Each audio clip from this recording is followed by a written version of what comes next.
السلام عليكم ورحمة الله.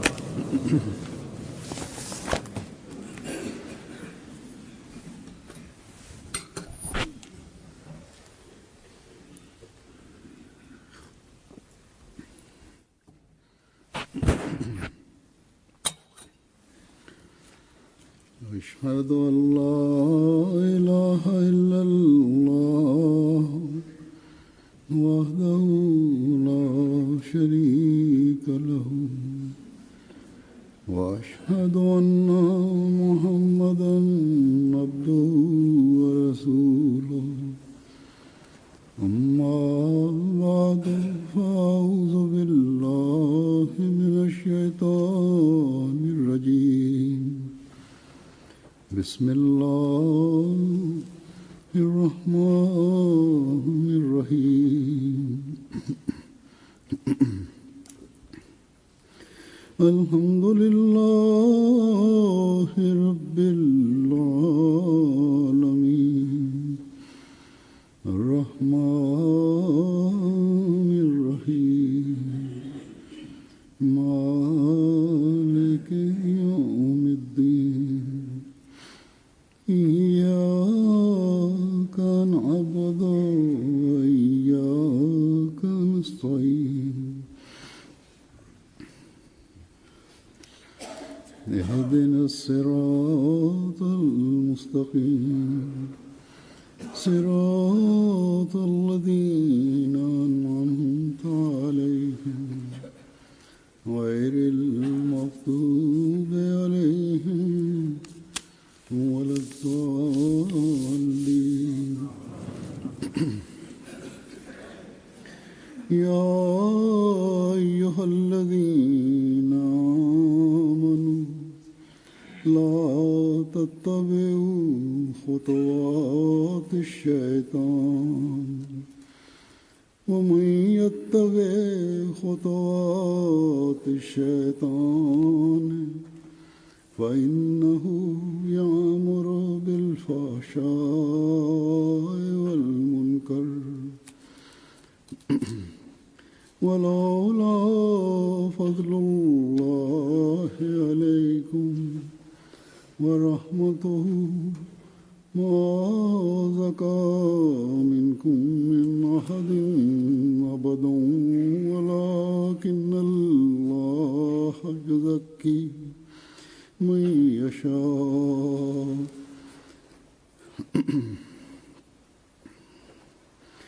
والله سميع عليم.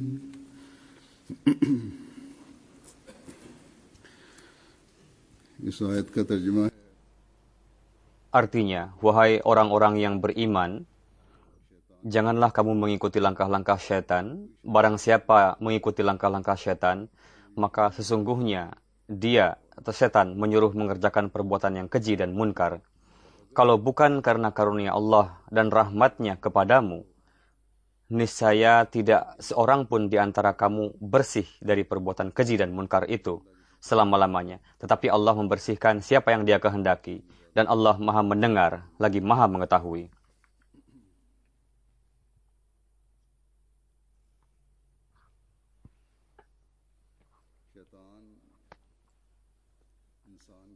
Syaitan merupakan musuh manusia yang abadi dan senantiasa akan seperti itu. Bukanlah karena dia memiliki kekuatan untuk abadi, melainkan ketika manusia tercipta, Allah Ta'ala telah memberikan wewenang kepada syaitan bahwa mereka itu bebas. Karena Allah Ta'ala Maha mengetahui bahwa hambanya akan terlindung dari serangan syaitan.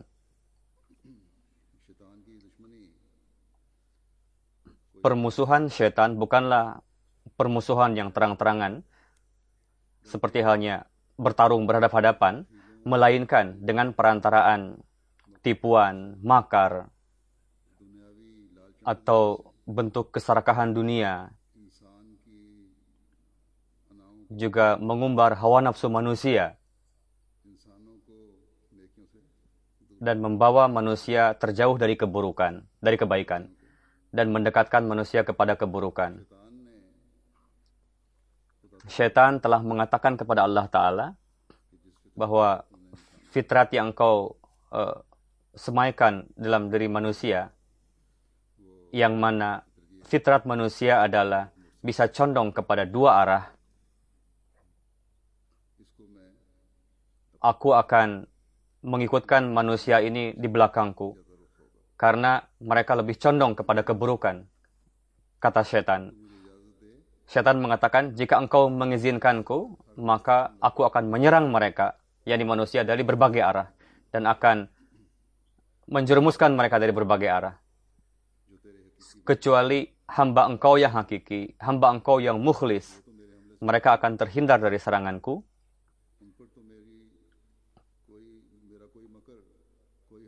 dan tidak akan makarku berhasil atas mereka, orang-orang yang mukhlis tadi. Selain itu, kebanyakan dari manusia akan mengikuti langkahku. Lalu Allah Ta'ala mengizinkannya dan berfirman kepada syaitan, orang yang berjalan di belakangmu, yang mengikuti langkahmu, aku akan masukkan mereka ke dalam Jahannam. Bersamaan dengan itu, Allah Ta'ala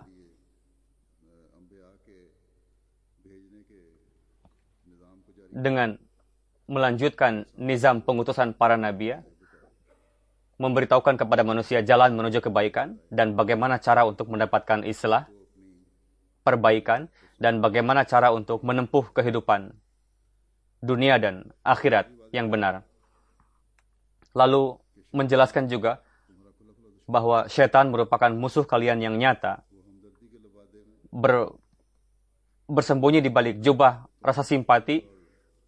Dia tidak akan memberikan faidah dan perbaikan bagi kalian, bagi manusia, melainkan akan menyeru kalian kepada keburukan dan kerugian.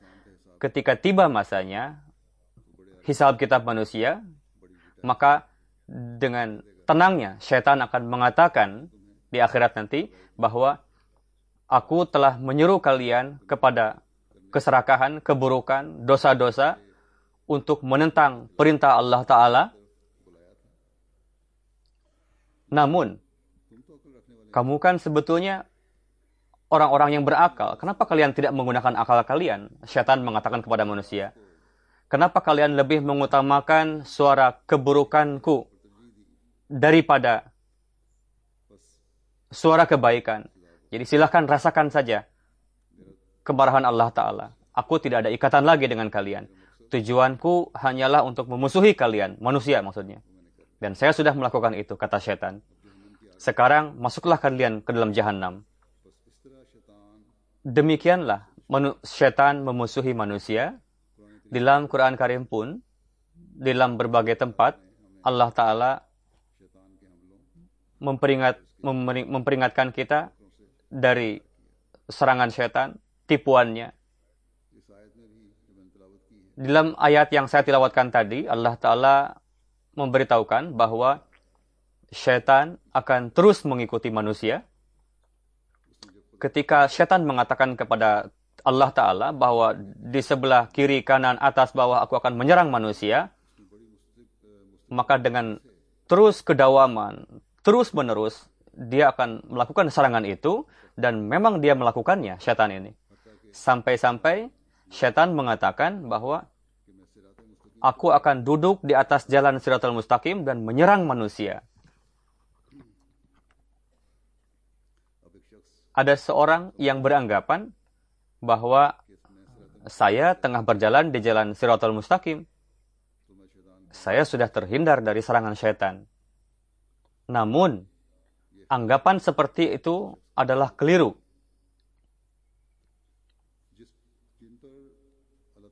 Orang yang mendapatkan murka Tuhan, yang dhalin, mereka sebetulnya sebelumnya pun pernah berjalan di atas jalan Shiratal Mustaqim. Mereka pun adalah orang-orang beriman kepada Hadrat Musa, lalu beriman kepada Hadrat Isa alaihissalam. Namun, mereka kemudian hari terjerumus dalam kesesatan dan syirik. Mereka mengingkari Hadrat Rasulullah SAW. Allah Ta'ala berfirman, insan ketika beriman, tetap saja setan tidak akan meninggalkannya, terus menggodanya. Dan setan berusaha terus untuk menyesatkannya. Dan banyak sekali orang yang terperangkap di dalam tipuannya menjadi tersesat. Sampai-sampai orang yang menyebut diri mereka sebagai muslim, mereka menjadi murtad dan fasik. Ini merupakan mara bahaya yang sangat besar. Merupakan karunia Allah Ta'ala yang khas, yang bisa menyelamatkan manusia dari mara bahaya yang besar ini. Allah Ta'ala pada bagian akhir ayat ini memberikan ketentraman kepada orang mukmin dengan mengungkapkan kata bahwa Allah Ta'ala itu Maha Sami. Allah Ta'ala Maha mendengar. Lalu ketuklah pintu Allah Ta'ala. Serulah dia dan dengan penuh kedawaman terus-menerus serulah Allah Ta'ala. Tunduklah, berdoalah di hadapan Allah Ta'ala secara terus-menerus dawam. Maka Allah Ta'ala yang Maha Alim, Maha mengetahui kondisi hamba-hambanya. Ketika dia melihat bahwa hambaku pada hakikatnya dengan penuh keikhlasan dia menyeru kepadaku, maka di dalam hati orang mukmin seperti ini, Allah Ta'ala akan menciptakan kekuatan iman yang dengannya akan terlindung dari serangan syaitan. Standar kebaikan akan mendapatkan taufik untuk meninggikan standar kebaikannya dan terhindar dari keburukan, diberikan kekuatan untuk terhindar dari keburukan-keburukan. Ketika syaitan mengatakan bahwa selain hamba engkau yang mukhlis, semua yang lainnya akan ikut di belakangku, maka orang yang berakal perlu untuk merenung. Seorang mukmin yang hakiki harus berpikir bahwa bagaimana caranya untuk menjadi hamba yang mukhlis. Untuk menjadi hamba yang mukhlis, di dalam ayat ini Allah Ta'ala memberikan resepnya, fahsya dan munkar. Yakni, selamatkanlah diri sendiri dari hal-hal yang lagau, sia-sia, yang tidak disukai oleh Allah Ta'ala. Dan mereka yang terhindar dari perbuatan itu, maka rahmat Allah Ta'ala akan mensucikan jiwanya.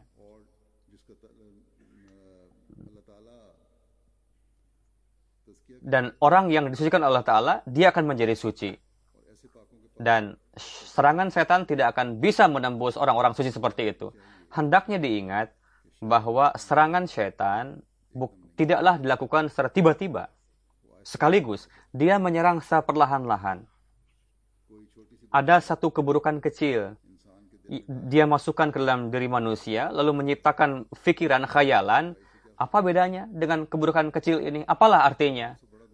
Bukanlah dosa yang besar. Dia berpikir seperti itu. Keburukan yang kecil ini justru akan menjadi sarana penggerak untuk melakukan perbuatan buruk yang lebih besar lagi. Tidaklah mesti para perampok atau pembunuhlah yang melakukan dosa besar. Ada apapun keburukan ketika merusak kondisi lingkungan, merugikan, itu akan menjadi keburukan yang besar. Manusia menjadi tidak sadar apa yang sedang mereka lakukan sebetulnya. Allah Ta'ala berfirman, jika kalian ingin menjadi suci, jika kalian ingin meraih keridhaan Allah Ta'ala, maka di mana dengan penuh kedawaman, terus-menerus berupaya untuk terhindar dari keburukan dan terhindar dari jalan syaitan, dan masuk ke dalam perlindungan Allah Ta'ala secara dawam, perlu untuk mensucikan diri. Dan kedawaman itu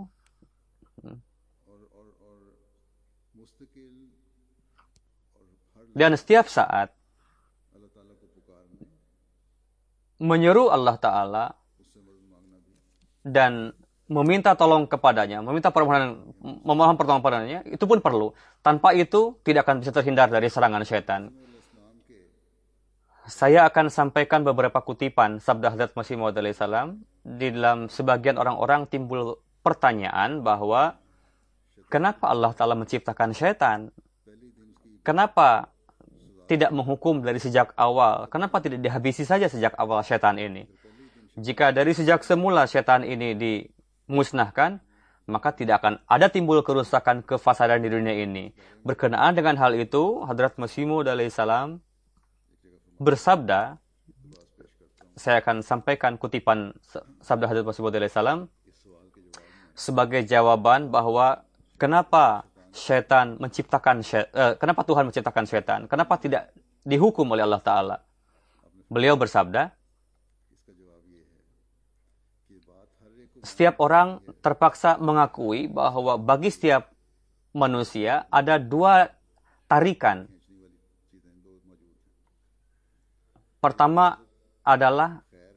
Tarikan pertama adalah kebaikan yang menarik kepada kebaikan, dan yang tarikan kedua adalah keburukan yang menarik kepada keburukan.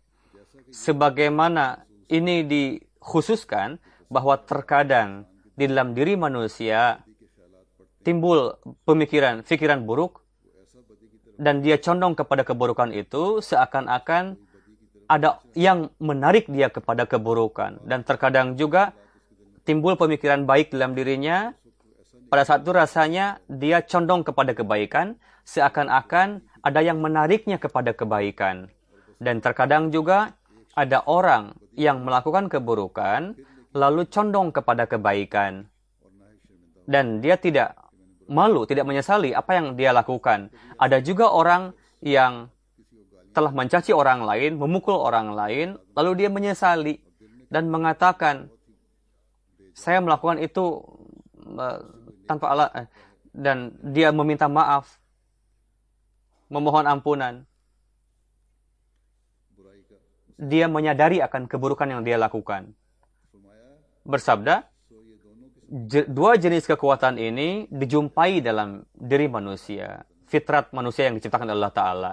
Dan syariat Islam menamakan kekuatan kebaikan ini sebagai lemai malaikat, dan kekuatan keburukan adalah lemai syaitan. Dinamai. Beliau bersabda, para filsuf mengakui sampai batas bahwa kedua kekuatan itu terdapat di dalam diri manusia memang. Jadi kekuatan keburukan dan kekuatan kebaikan.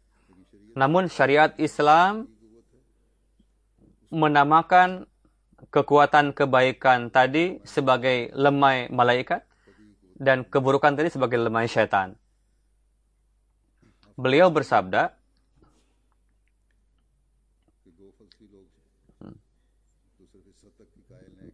para filsuf meyakini sampai bab itu bahwa ada di dalam diri manusia dua kekuatan itu, namun Tuhan yang menzahirkan hal-hal yang rahasia yang tersembunyi, Allah Ta'ala kabarkan dan memberikan kabar akan hal-hal yang gaib. Dia menetapkan dua kekuatan itu sebagai makhluk yang menarik kepada kebaikan disebut dengan malaikat atau Ruhul Kudus, dan yang menarik kepada keburukan ditetapkan sebagai iblis dan syaitan. Bersabda, namun para filosofer zaman dulu telah mengakui bahwa hal ini bukanlah perkara yang sia-sia. Permasalahan tarikan ini. Mereka pun mengakui hal ini, bahwa ini memang benar adanya. Di dalam diri manusia terdapat kekuatan keburukan, dan ada juga gerakan yang mengajak kepada kebaikan. Beliau menjelaskan bahwa kedua kekuatan ini yang terdapat di dalam diri setiap manusia, meskipun kalian mengatakan ini merupakan dua kekuatan atau menamai Ruhul Kudus atau syaitan, bagaimanapun kalian tidak bisa mengingkari keberadaan dua wujud ini. Dan maksud dari penciptaannya adalah supaya manusia layak untuk mendapatkan ganjaran atas amal baiknya. Karena jika fitrat manusia seperti itu, mereka terpaksa untuk melakukan kebaikan, dan secara tabiat mereka benci terhadap keburukan, maka dalam kondisi seperti itu tidak akan mendapatkan ganjaran untuk dalam perlakuan kebaikan karena itu merupakan bagian dari fitratnya. Namun dalam kondisi fitratnya itu terdapat di dalam dua daya tarik tadi dan dia itaat kepada kebaikan, maka dia akan mendapatkan ganjarannya. Beliau bersabda, memang di dalam hati manusia terdapat dua tarikan tadi, tarikan kepada kebaikan atau keburukan. Jelaslah bahwa dua tarikan ini tidak mungkin merupakan bagian dari penciptaan manusia. Karena keduanya kontradiksi, bertentangan satu sama lain, kebaikan dan keburukan. Tidaklah mungkin dari sejak kecil dalam fitrat si anak terdapat kebaikan dan keburukan dua-duanya. Beliau bersabda, keduanya kontradiksi dan manusia tidak diberikan wewenang. Karena itu terbuktilah bahwa kedua tarikan ini datang dari luar.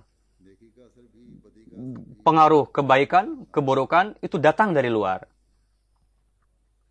Yang perlahan-lahan berkembang menjadi kebaikan atau keburukan. Beliau bersabda, kesempurnaan manusia tergantung kepada dua hal ini. Yani kedua wujud ini, syaitan dan malaikat, terdapat diakui oleh kitab-kitab Hindu. Dan mereka para penyembah api pun mengakui hal ini. Dan sekian banyak kitab-kitab samawi yang ada di dunia ini, semua mengakui hal ini. Dua wujud ini. Jika melontarkan keberatan akan hal ini merupakan kebencian semata, kebodohan semata. Dan sebagai jawabannya, cukuplah mengatakan bahwa orang yang tidak taubat dari keburukan, dia akan menjadi setan dengan sendirinya. Sebagaimana Allah Ta'ala pernah berfirman, insan pun biasa menjadi setan. Dan kenapa Tuhan tidak menghukumnya? Timbul pertanyaan. Kenapa Tuhan tidak menghukum orang seperti itu? Jawabannya adalah, untuk menghukum setan di dalam Quran Syarif ada hari yang dijanjikan. Jadi, tunggulah hari yang dijanjikan itu. Allah Ta'ala berfirman, aku akan menghukumnya. Kapan itu? Di dunia ini atau di akhirat nanti? Apapun yang ditetapkan, dia akan mendapatkan hukumannya. Banyak sekali setan yang sudah mendapatkan hukuman dari Allah Ta'ala, dan ada juga sebagiannya yang akan mendapatkan di hari kemudian. Lalu menjelaskan bahwa apa saja yang mana setan mengajak kepadanya manusia. Hal apa saja yang dengan mendapatkannya manusia bisa terhindar dari langkah dari atas langkah lesyat. Hadrat Masih Maud Islam bersabda, syaitan, keburukan, kezaliman, hawa nafsu, pembunuhan, ria, pamer, dan menyeru kepada ketakaburan, kepada sifat-sifat itu. Yakni yang berlawanan dengan itu ada akhlak fadilah. Yakni setan menyeru dengan penuh kasih sayang, menyeru, ayo datanglah kemari kepada keburukan. Berlawanan dengan itu ada akhlak fadilah, yakni kesabaran, fanafillah, ikhlas, keimanan, falah, kemenangan, dan inilah seruan kepada Allah Ta'ala. Seruan Allah Ta'ala. Yang tadi adalah setan, yang ini seruan Tuhan kepada kebaikan. Manusia terdampar di dalam dua daya tarik ini. Saling tarik-menarik. Siapa yang fitratnya baik dan memiliki semayan benih-benih kemuliaan, meskipun setan menyeru sampai ribuan kali, sifat-sifat yang mulia itu, dan dengan keberkatan sifat-sifat mulia itu, dia akan tetap berlari menuju kepada Allah Ta'ala. Meskipun setan menyeru sampai ribuan kali. Tapi jika fitratnya sudah tersimpan benih-benih kemuliaan tadi,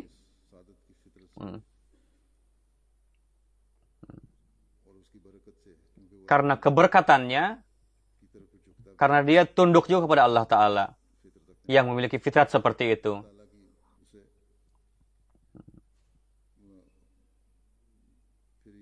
Lalu Allah Ta'ala memberikan taufik kepadanya untuk berlari kepada Allah Ta'ala. Dan mereka mendapatkan ketentraman di dalam Allah Ta'ala. Lalu Masih Maud bersabda, bagi segala sesuatu penting adanya tanda. Sebelum tanda-tanda itu dijumpai, maka tidak bisa diyakini. Lihatlah, para tabib bisa mengenali obat-obatan. Misalnya akar-akaran, tumbuh-tumbuhan, buah-buahan. Jika tidak dijumpai khasiat di dalam benda-benda itu, khasiat obat-obatan di dalam benda-benda itu, yang nantinya bisa diracik dijadikan obat-obatan, jika tidak ditemukan khasiat di dalamnya, dengan segala penelitian, segala penyelidikan, terbukti bahwa di dalam benda-benda ini tidak mendapatkan khasiat, maka para tabib akan membuangnya layaknya sampah. Begitu juga tanda-tanda keimanan. Allah Ta'ala telah menjelaskan di dalam kitabnya berkali-kali, memang benar, ketika iman masuk ke dalam diri manusia, bersamaan dengan itu, keagungan Allah Ta'ala, kesuciannya, keagungannya, kudratnya, dan yang lebih besar dari itu, mafhum la ilaha, hakiki la ilaha illallah, masuk ke dalam diri manusia, sampai-sampai dan kehidupan syetani menjadi mati. Lalu fitrat dosa-dosa menjadi hilang. Inilah kemuliaan fitrat. Jika memiliki keimanan yang benar, maka fitrat dosa tadi akan menjadi mati. Pada saat itu timbullah kehidupan yang baru. Itu merupakan kehidupan rohani, atau katakan saja, ini merupakan hari pertama dari penciptaan samawi. Ketika kehidupan syetani mati dan lahir kehidupan rohani seperti lahirnya anak. Akhirnya manusia menjadi milik Allah Ta'ala. Berkenaan dengan takabur dan setan, Hazrat Masih Maud menerangkan bahwa yang paling pertama, Adam pun pernah melakukan dosa. Di dalam sejarah agama, dijelaskan bahwa Adam melakukan dosa, pernah, dan setan pun melakukannya. Ada dua dosa, satu dilakukan oleh Adam dan satu dilakukan oleh setan. Namun, Adam tidak takabur. Karena itu, dia mengakui dosanya di hadapan Allah Ta'ala dan dosanya diampuni. Dari itu, ada harapan bagi manusia untuk diampuni dosa-dosanya. Ada ikrar pernyataan dosa-dosa, lalu taubat dan memohon ampunan Allah Ta'ala, maka diampuni. Dan timbul harapan Allah Ta'ala akan mengampuni. Tapi syaitan telah bersikap takabur. Dan dia dikutuk. Dan apa yang tidak dimiliki oleh manusia, kekuatan yang tidak dimiliki manusia, beliau bersabda, orang yang takabur, mereka melakukan, kalian tidak memiliki kekuatan untuk memperlihatkan sesuatu yang luhur. Ketika tidak memiliki kekuatan untuk meraih sesuatu, bagaimana kalian bisa sombong? Bersabda, orang yang takabur, mereka siap untuk mendakwakan, mengklaim bahwa saya begini begitu. Para nabi memiliki banyak kemahiran, salah satunya adalah mereka menghilangkan keegoisan. Mereka tidak memiliki keegoisan. Menciptakan kematian di dalam diri mereka. Karena keagungan adalah demi untuk Allah Ta'ala. Orang yang tidak takabur dan mereka rendah hati, mereka tidak sia-sia. Jadi hindarilah ketakaburan. Inilah keistimewaan yang harus diupayakan oleh setiap mukmin. Jika tidak, mereka akan melangkah di atas jalan syaitan. Terkadang takabur tidak membuat manusia tidak menyadarinya. Karena itu dengan penuh kehalusan, kita harus mengevaluasi diri sampai ke kedalaman. Syaitan berbagai cara mereka melakukan tipuan, alasan untuk menggelincirkan manusia. Hazrat Masih Maud bersabda,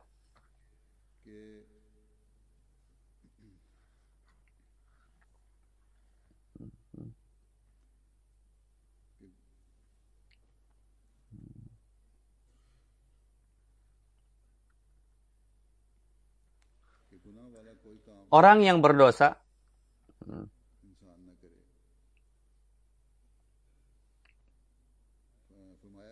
jika manusia tidak melakukan dosa, manusia tidak melakukan perbuatan yang berdosa,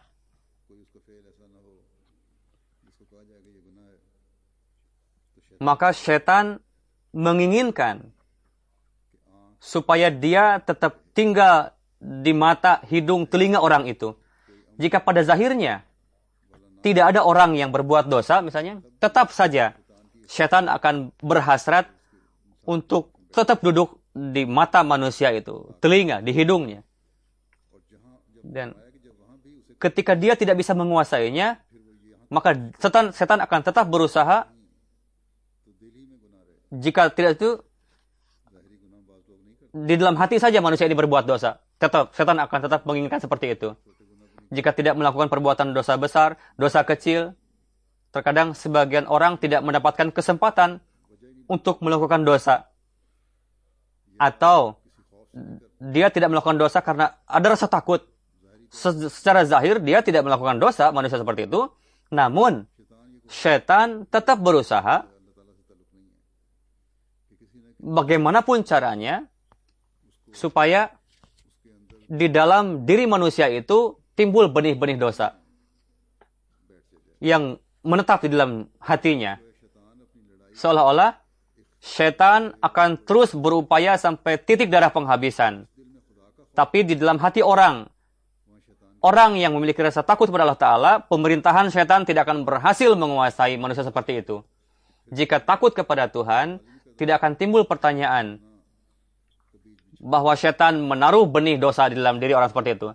Bersabda, akhirnya syaitan akan berputus asa dan berpisah. Lalu gagal dalam hal itu, akhirnya dia kabur dari diri manusia seperti itu. Syaitan putus asa. Yang inti adalah bagaimana dalam diri manusia harus timbul ketakutan kepada Allah Ta'ala. Jika ada rasa takut pada Allah Ta'ala, maka manusia akan terhindar dari banyak sekali keburukan. Seorang pencuri mencuri, jika dia mengetahui bahwa anaknya melihat perbuatannya, maka si pencuri itu akan takut. Sebelum ini timbul dalam diri kita, atau simpanlah di dalam benak setiap saat bahwa Allah Ta'ala menyaksikan kita setiap saat, maka sebelum begitu, maka manusia tidak akan terhindar dari dosa-dosa. Terkadang syaitan memasukkan pemikiran kebaikan dan menjalankan manusia. Suatu ketika dalam satu majelis disampaikan berkenaan dengan perbedaan ilham dan hadisun nafs. Ini sesuatu yang keluar dari diri sendiri. Hazrat Masih Maud alaihissalam bersabda, sebagian orang tidak bisa membedakan antara ilham dengan hadisun nafs atau bisikan syaitan, perkataan syaitan. Mereka dianggap itu dianggap sebagai ilham ilahi dan tertipu, tergelincir dalam ini. Sesuatu yang datang dari Allah Ta'ala itu penuh dengan keagungan dan lezat. Dan keluar dari jari-jari Allah Ta'ala. Tidak ada yang bisa menandinginya. Sebagaimana dalam Quran Syarif dikatakan, Inna sanulqi alaika qawlan thaqila. Yani pastilah kami akan menurunkan firman yang sangat berat. Makna thaqil adalah bahwa perkataan syaitan tidaklah seperti itu. Hadisun nafs dengan ilka syaitan, bisikan syaitan, seolah-olah sama saja. Itu perkataan yang muncul dari dalam hati.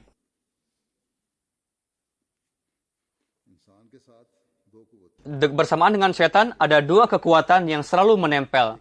Yang pertama adalah pertama malaikat dan setan. Di dalam diri manusia maksudnya. Jadi seolah-olah di kakinya terikat oleh dua tarikan ini. Setan menarik kepada kebaikan dan malaikat menarik kepada kebaikan, setan menarik kepada keburukan. Wa ayyadahum bi ruhim min. Yani dan setan menarik kepada keburukan. Yuwaswisu dalam Quran Syarif dikatakan. Kegelapan dan nur menempel bersama-sama. Ketidakadaan ilmu tidak bisa dijadikan bukti bahwa sesuatu itu tidak ada.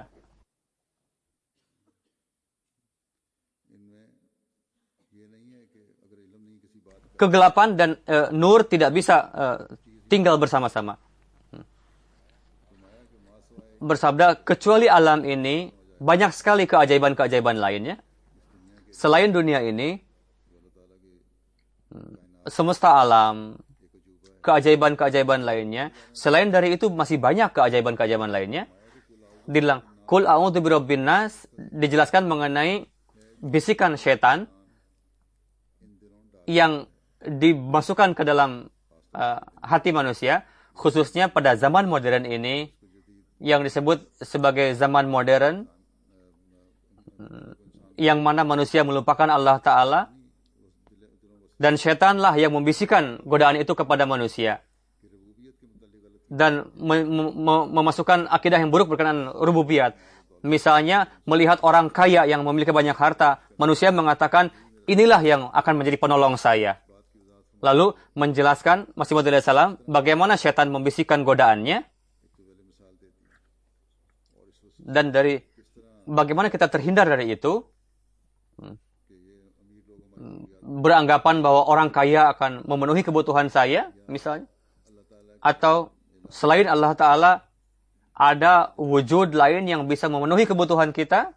Beliau bersabda, untuk itu disabdakan untuk meminta perlindungan dari Rabbun Nas. Allah Ta'ala berfirman, berdoalah bahwa akulah Rabbun Nas yang hakiki. Lalu terkadang manusia mulai menganggap raja itu sebagai qadir mutlak. Malikin Nas, Tuhanlah sebetulnya. Dan dampak dari waswasah itu terkadang menganggap makhluk sebagai Tuhan dan mengharapkan sesuatu dari makhluk itu. Untuk itu dikatakan ilahin nas, bahwa sembahan kamu adalah Allah Ta'ala. Ini ada 3 bisikan yang untuk menjauhkannya diberikan 3 resep di dalam surat An-Nas. Dan orang yang membisikkan waswasah ini, dialah yang disebut sebagai khonnas, syaitan. Di dalam Taurat dikatakan namanya Nahash, yang datang kepada Hadrat Hawa, datang secara diam-diam. Dijelaskan mengenai hal itu. Dari itu dapat diketahui bahwa Dajjal juga tidak akan memaksa, melainkan akan menyerang dengan diam-diam, supaya orang lain tidak mengetahui.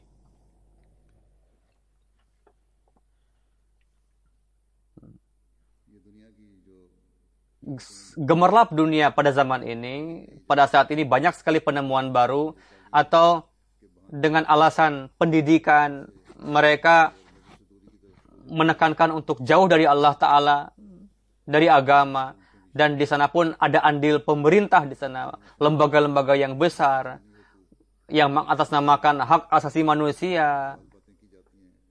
Lihatlah, katanya, agama itu melarang kalian dari berbuat ini. Padahal, tuntutan hak manusia, supaya manusia mendapatkan kebebasan yang sempurna. Hal-hal seperti ini dimasukkan bisikan setan ini. Dan ini pekerjaan setan. Di dalamnya ada andil pemerintahan. Atas nama misalnya hak-hak manusia atau hak-hak perempuan.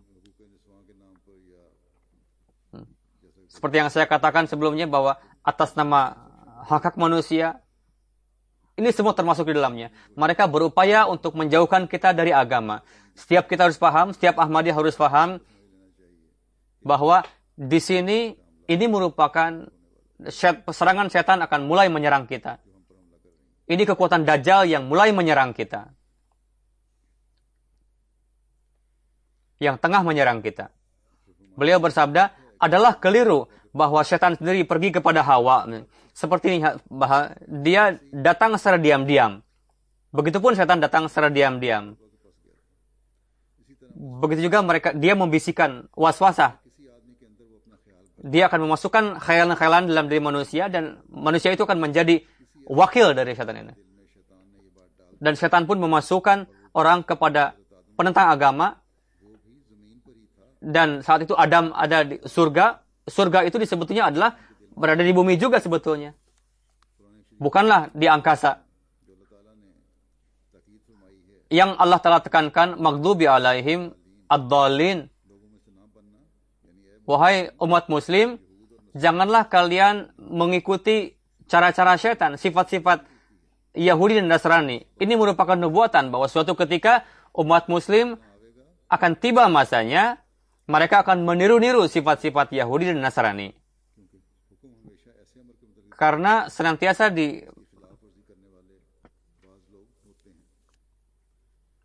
dalam satu kesempatan, Hadrat Masih Maud menjelaskan bahwa agama harus senantiasa didahulukan daripada dunia. Lihatlah, ada dua jenis orang. Ada orang yang menerima Islam, lalu sibuk dalam urusan bisnis, perdagangan, setan menguasai dirinya. Bukanlah maksud saya bahwa perdagangan ini dilarang, bukanlah seperti itu. Para sahabat pun berdagang, berbisnis, namun mereka tetap mendahulukan agama daripada dunia. Mereka menerima Islam, dan berkenaan dengan Islam, mereka memiliki ilmu yang sejati, yang memenuhi hati mereka dengan penuh keyakinan. Itu yang mereka hasilkan. Inilah sebabnya kenapa syaitan tidak berhasil menyerang para sahabat. Tidak ada perkara yang bisa memalingkan mereka dari kebaikan. Maksud saya adalah orang yang betul menjadi hamba dunia, seolah-olah menjadi budak dunia, orang-orang seperti ini akan dikuasai oleh syaitan. Dan ada jenis kedua yang mereka khawatir memikirkan kemajuan agama. Inilah orang-orang disebut sebagai Hizbullah, kelompok Allah Ta'ala, yang akan memenangkan pertarungan dengan setan. Karena itu,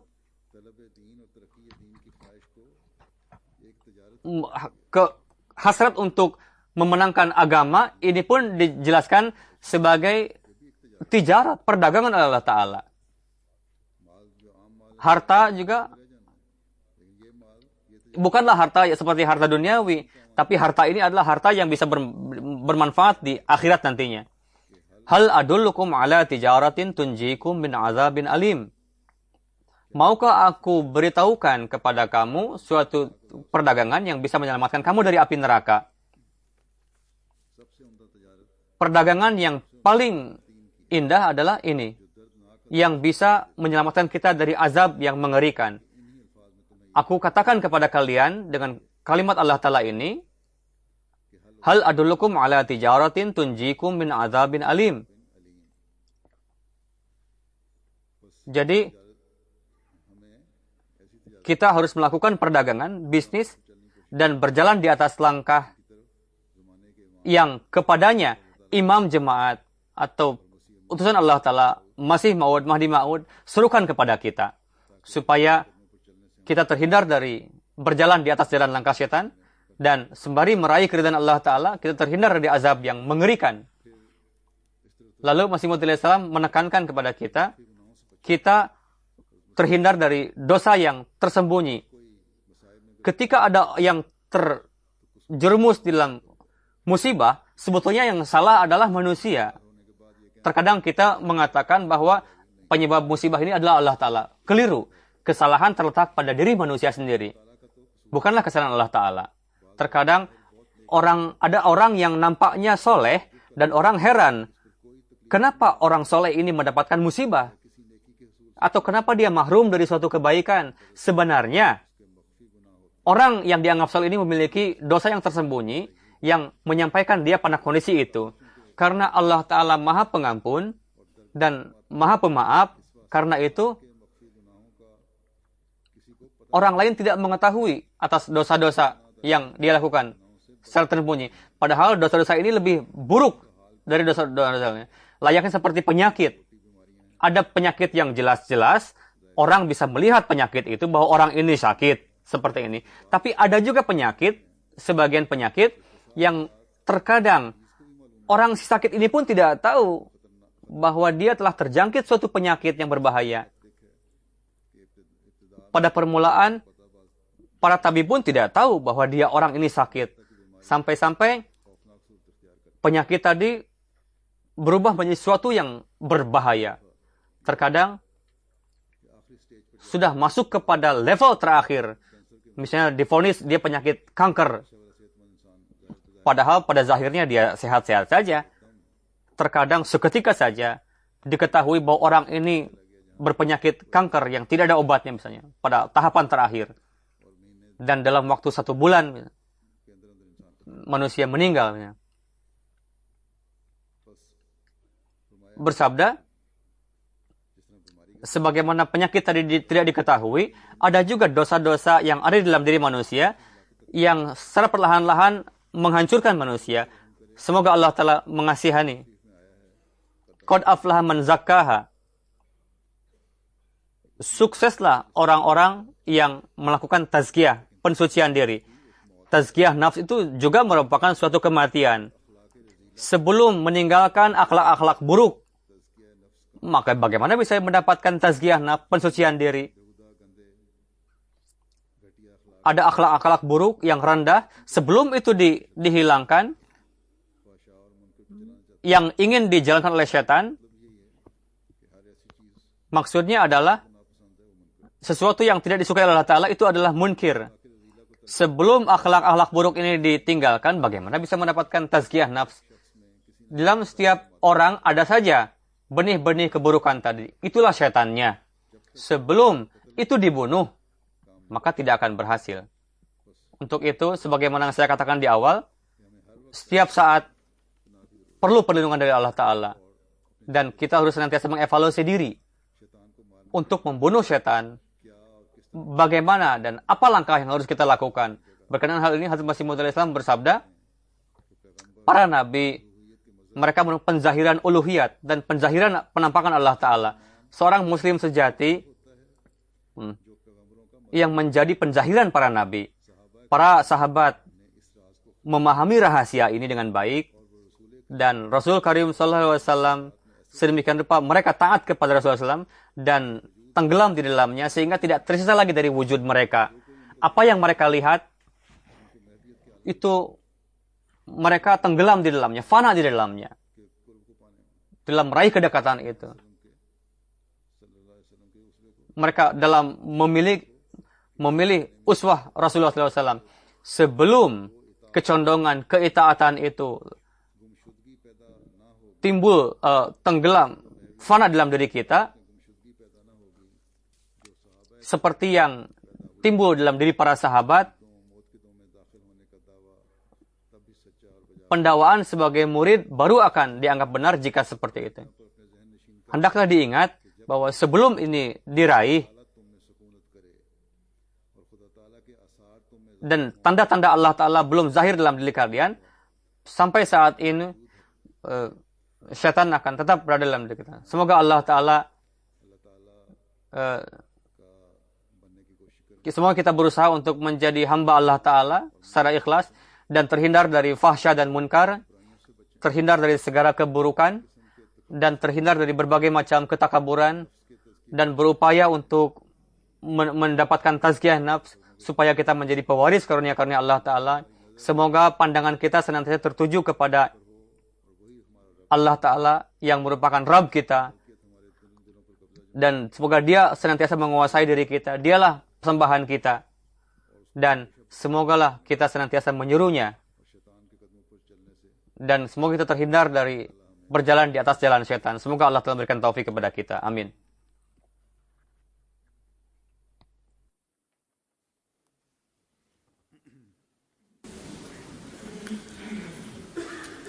Alhamdulillah الحمد لله نحمده ونستعينه ونستغفره ونؤمن به ونتوكل عليه ونعوذ بالله من شرور أنفسنا ومن سيئات أعمالنا من يهده الله فلا مضل له ومن يضلل فلا هادي له ونشهد أن لا إله إلا الله ونشهد أن محمدا عبده ورسوله عباد الله رحمكم الله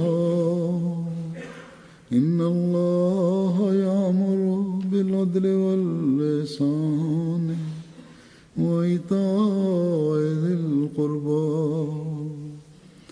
وينهى عن الفحشاء والمنكر والبغي يعظكم لعلكم تذكرون اذكروا الله يذكركم وادعوه يستجب لكم ولذكر الله أكبر